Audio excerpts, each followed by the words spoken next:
வாழ்க வையகம், வாழ்க வளமுடன். வாழ்க்கை மலர்கள்.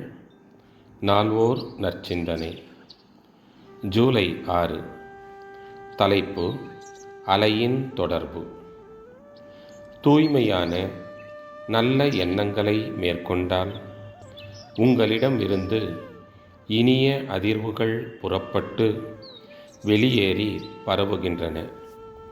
அதே போன்று நீங்கள் ஒருவரை வாழ்த்த நினைக்கும் பொழுது உங்களை அறியாமல் நீங்களே முதலில் உங்களால் வாழ்த்தப்படுகின்றீர்கள். வாழ்த்து உங்கள் மனதில் ஆழப் பதிந்து விடுகின்றது.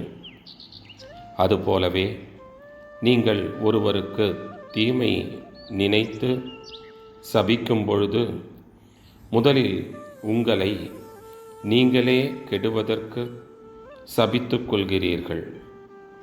உங்களிடம் முதலில் தீமை வித்து உங்களிடம் ஊன்றி பிறகு மற்றவர்களுக்கு பரவுகிறது. இதை நன்கு புரிந்து கொள்ள வேண்டும். இதற்கு உதாரணமாக, கோபம் ஏற்படும் பொழுது உண்டாகும் நிலையினை சொல்லலாம்.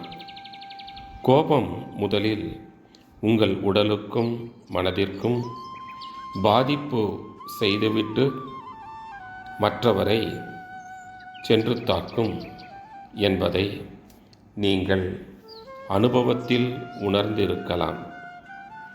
நீங்கள் மற்றவர்களை வாழ்த்த ஆரம்பிக்கும்போது நல்ல அலைகளை ஏற்படுத்தி உங்கள் குணத்தை வளப்படுத்துகிறீர்கள்.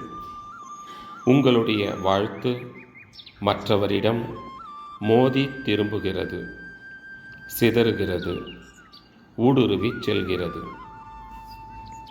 நீங்கள் யாரை வாழ்த்துகிறீர்களோ அவரை முடிவில் சென்றடைகிறது.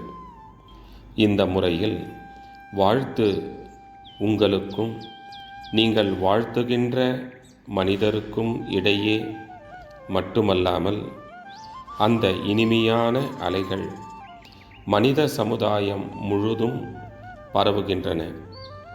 பேரியக்க மண்டலம் முழுதும் அனைத்து பக்கங்களிலும் சென்று திரும்புகின்றன, நிரம்புகின்றன. அருட்தந்தை வாழ்க வளமுடன். தொடரும்.